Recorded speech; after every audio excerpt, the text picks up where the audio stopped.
এসআইআরে হিয়ারিংয়ে line একদিন নষ্ট, আবার এই আজকে ট্রাইব্যুনালে। এটা কি শঙ্কু, এটা কি হয়রানি নয়? এটা যেটা কৌস্তবরা বলছে যে আগে থেকে যদি শুরু হতো বা এবার যদি না হয়ে সময় নিয়ে হতো, নাকি তৃণমূল কংগ্রেস কর্মীরা অনেকে বলছেন যে হয় এবার নয় নেভার, একেবারে টার্গেট করা হয়েছে পশ্চিমবঙ্গকে। দেখুন, এবার নয় করতে করতে তো বিষয়টা পিছিয়ে যেত। আমার মনে হয়েছে যে তৃণমূল এবং তৃণমূলের অনুগামী যে সমস্ত সরকারি আধিকারিকরা এই সমস্ত কাজকর্ম করেছেন, তারা ইন্টেনশনালি বিষয়টা ডিলে করেছেন, লিটিগেশন জেনারেট করেছেন, যাতে পুরনো হচ্ছে ভোটার লিস্টে ভোট হয়ে যায়। ডিলে কোথায়? আমি শেষ করে দিই। ডিলে কোথায়? একটা কথা ধরি দিই। ডিলে কোথায়? শঙ্কু একটা কথা বলি। ডিলে কোথায়? পুরো ডিলে। আপনি শঙ্কু একটা কথা বলি না, ডিলে থেকে শুরু হয়েছে, আচ্ছা। কাজ না করা থেকে শুরু একটা হয়েছে। কথা বলি, যেটা টেক্সট ফর্মে করার কথা ছিল সেটা ইমেজ ফর্মে স্ক্যান করেছে, তাতে একটা বিরাট সমস্যা হয়েছে।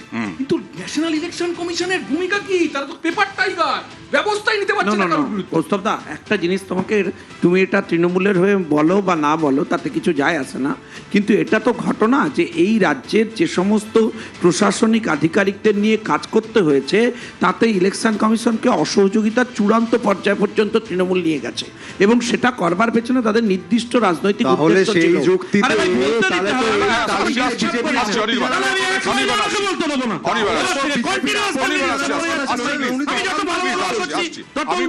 আমি বলছি এইগুলো হয়রানি মনে হয় হচ্ছে না। না? আপনাকে রুটে পৌঁছতে হবে। আমি এক লাইনে শেষ করে নেবো, দিয়ে আমি হয়রানিতে আসবো। হ্যাঁ। আমার বক্তব্য হচ্ছে যে এইটা যদি কন্টিনিউয়াসলি একটা অর্গানাইজড পদ্ধতিতে তৃণমূল না করতো, তাহলে অনেক আগেই এটা সুষ্ঠু সমাধান এর হয়ে যেত। এর জন্য ডিলে হয়েছে। মানুষের এই পুরো ব্যবস্থার মধ্যে কিছু জায়গায় অসুবিধে হয়েছে, এটা নিয়ে হচ্ছে সরাসরি বিরোধীরা অভিযোগ করছেন। কিন্তু আমি আশ্চর্য হয়ে গেলাম আজকে আপনাদের ছবি দেখে, আপনাদের চ্যানেলে এক কুচি অ্যাটলিস্ট দেখতে চেয়েছিলাম যে তৃণমূল যে কি সাহায্য করবে বলেছিল, ক্যাম্প করবে বলেছিল, বাইরে বসবে বলেছিল, সে কোথায়? আচ্ছা, হাওয়া হয়ে গেছে নাকি? মোথাবাড়ির পর বিপ্লবীরা কোথায়? কোথায় লুকিয়েছে? বিজেপি করবে না, বিজেপি হেল্প করবে না। দেখুন, তারা নিজেরা মেনে নিচ্ছে যে আমরা সাহায্য করব না। তোমরা বলেছো তৃণমূলই করছে, সম্পূর্ণ দায় ঝেড়ে ফেলছে। তারা এই হেনস্থাতে উল্লসিত, তারা উল্লাস প্রকাশ করছে যে হ্যাঁ ভাই, লাইনে দাঁড় করিয়ে দিলাম। শুভেন্দু অধিকারী বলছেন লাঞ্চে খেয়ে নিলাম, ডিনারে খেয়ে নেবো। এই হচ্ছে মানুষের প্রতি এদের মনোভাব। তৃণমূল বিজেপি বলছে, আমি প্রদীপের কাছে যাবো, এই যে বিজেপি বলছে যে সরকারি অফিসাররাই ডিলে করেছেন, সরকারি অফিসাররাই অসহযোগিতা করেছেন। একটা বিরোধী দল বিজেপির, তারা 2021-এ 215টা আসন নিয়ে ক্ষমতায় এসেছে, তারা কি সাজিয়ে দেবে মিষ্টির হাঁড়ির মতো?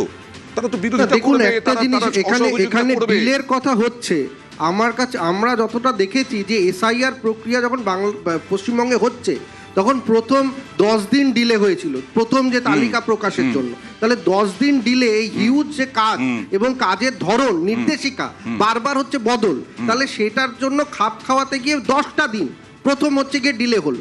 তাহলে এবং তারপরে ফাইনাল লিস্ট বেরোতে 7 দিন না 8 দিন ডিলে হয়েছে, যেটা টাইম লাইন দিয়েছিল ফেব্রুয়ারি 14 তারিখ, তার থেকে 7, 8, 28 তারিখে বেরিয়েছে। তাহলে ডিলেটা কোথায়? এবং ইলেকশন কমিশনের উপরে মানুষের বিশ্বাসযোগ্যতা নেই।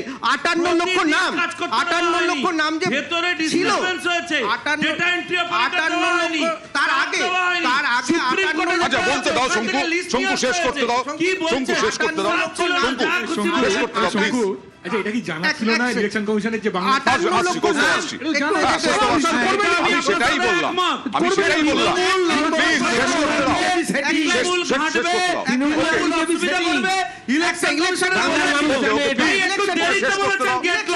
শেষ করতে দাও, শেষ করতে দাও।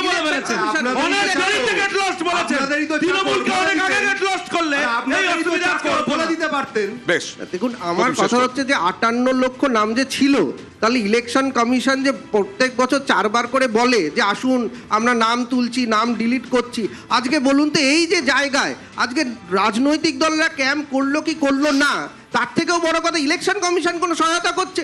ইলেকশন কমিশনের কোনো দায় নেই যে মানুষকে অন্তর্ভুক্ত করা ভোটার তালিকায়, সেইটাই বিচার বিভাগের প্রচারও করছে। ওর সাথে আমি একমত। আমি একটাই কথা, আচ্ছা কোনো মানুষ তো মনে করতে পারি যে আমি সিপিএম এর ক্যাম্পে, তৃণমূলের ক্যাম্পে বা বিজেপির ক্যাম্পে যাব না, আচ্ছা হ্যাঁ, নির্বাচন কমিশনের ক্যাম্পে নির্বাচন যাবেন। কমিশন ক্যাম্প হ্যাঁ। কোথায়? এনুমারেশন ফর্মটা আগে থেকে দেওয়া হলো না কেন? হ্যাঁ। আরে এই কেন এনুমারেশন ফর্ম নিয়ে প্রচার করা হলো? ছবি দেখাচ্ছি, কেন ছবি মানুষকে দেখাচ্ছি। বোঝানো হলো না? কেন সোশ্যাল মিডিয়ায় দিতে হবে? তৃণমূলের দেখতে পাচ্ছেন। বাম করতে পারছে বিচার বিভাগ নেওয়ার পরে এই ক্যাম্প কারা বিচার করে? বিভাগ নেওয়ার এই পরে ক্যাম্প কারা করে? এনুমারেশন ফর্ম নিয়ে তাৎপর্যপূর্ণ একটা কথা বলি। Election করেছে। পরে আপনারা দেখতে নাম পাচ্ছেন। বাদ চলে যাওয়ার বিচার পরে বিভাগ চাপে যখন পড়ে। থেকে নেই, প্রচার প্রচার বলি, নেই, প্রচার শোনো নেই, একটু কি বলি। করবে? প্রচার বিচার নেই। বিভাগ নেওয়ার পরে কিন্তু কতজনের নাম বাদ যাচ্ছে সাপ্লিমেন্টারি তালিকায়, কতজনের নাম যোগ হচ্ছে, এগুলো নির্বাচন কমিশন জানায়নি পরিষ্কার করে। ঠিক কথা। বলছেন না, বিচার জানায়নি, বিভাগ বলছেন? বলছেন জানায়নি। বিচার বিভাগ জানাবে, আপনাদের list দেখে বলছেন বিচার জানায়নি। বিভাগ list জানাবে। কোথায় আছে? কারণ কেন আমি ভুলভাল খবর দিচ্ছেন? বলেছিল কারণ জানাতে হবে। প্রত্যেকটা কারণ ট্রাইব্যুনালকে জানিয়েছে। কোথায়? আপনি ট্রাইব্যুনালকে চ্যালেঞ্জ করুন না, যান জানিয়েছে। ট্রাইব্যুনালে। আপনি জানেন না। আপনি যান না ভাই ট্রাইব্যুনালে, আপনি যাচ্ছেন না কেন? তালিকা প্রকাশ করতে আপনার নাম আছে? বলেছিল। প্রতিটা ব্লকে প্রতিটা আপনার নাম আছে বুথের অনির্বাণ বাবু? তালিকা টাঙিয়ে দিতে বলেছিল।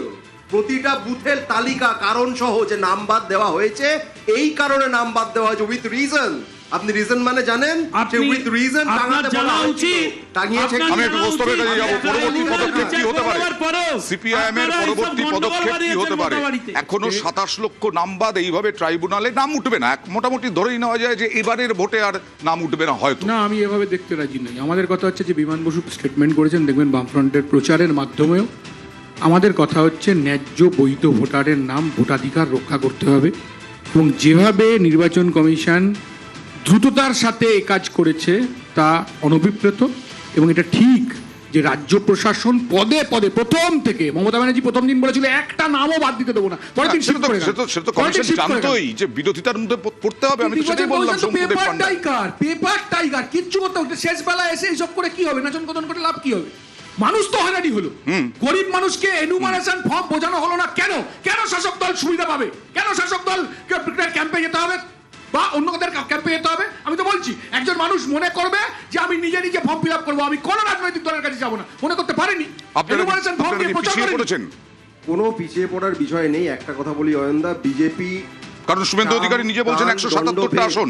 বিজেপি সাম দাম দণ্ডভেদ যা খুশি তারা করে নি, যা খুশি তারা করে নি। আজকে ইলেকশন কমিশন সরাসরি তৃণমূল কংগ্রেসের নাম করে কার্যত হুমকি দিয়ে টুইট করেছে। তাদের অফিসিয়াল এক্স হ্যান্ডেল থেকে তারা হুমকি দিচ্ছে একটি রাজনৈতিক দল। না, এটা তো তৃণমূল কংগ্রেস যেমন শাসক বুঝে দল। কোন রাজনৈতিক দলের নাম করে ইলেকশন কমিশন থ্রেট ইস্যু করতে পারে? আপনি এটা বলছেন এটা আর সংবিধান আপনারা সম্মত। ultimatum ইলেকশন দিচ্ছেন। কমিশনকে পারে, থ্রেট দিতে election পারেন? commission আগে থেকে আপনারা বলে দিতে রেজিস্টার্ড পারে না। পলিটিক্যাল পার্টি, কোনোদিন পারে না। আপনারা কোনো এটা নর্মস মানেন না। BJP তরফ থেকে আরে পাঠানো জান না ভাই বয়ান কোর্টে। ইলেকশন কমিশন প্রকাশ থ্রেট করেছে। আবার কি? এত ভেতরে কিছু বাইরে হয়তো রাজনীতি অতটা আপনারা গরম নয়, registration স্টুডিওর করেছেন, ভেতরে কত যতটা কিছু গরম, ঘটনা, কিন্তু এই ইস্যুতে, এসআইআর ইস্যুতে আর 12 দিন থাকলেও আরো রাজনৈতিক বিতর্ক যে চলবে তা বলাই বাহুল্য। অনেক ধন্যবাদ আজকে জনতার দরবারে থাকার জন্য। আপনাদেরকেও ধন্যবাদ।